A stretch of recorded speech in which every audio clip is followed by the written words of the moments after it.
Hop, assalomu alaykum kuzatuvchilari. Bugungi darsimizda sizlar bilan ingliz tili alifbosini o'rganamiz. Xo'p, ingliz tili alifbosida harflarning yozilishi bilan talaffuz qilinishi boshqacha bo'ladi. Shuning uchun men talaffuz qilganda kuzatib borishingizni so'raymiz. Xo'p, ingliz tilida A harfi A tarzda talaffuz qilinadi. B harfi B holatida.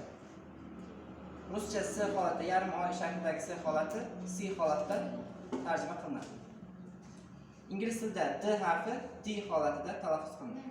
E harfi I, cho'ziq E holatida talaffuz qilinadi. Qolgan harflarni ham shu tarzda talaffuz qilib boraman.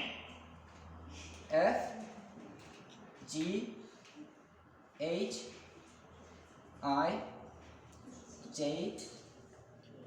K, L, M, N, O, P, Q, R, S, T, U, V, W va keyingi harflarimiz X, Y va Z.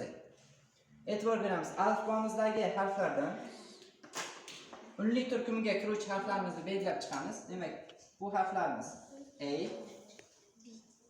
E, demak O, U va Y. Y harfimiz gapimizda boshida kelsa undosh holatda, gapimiz so'zimizning o'rtasida yoki oxirida keladigan holatda, unlik holatda qo'llanadi.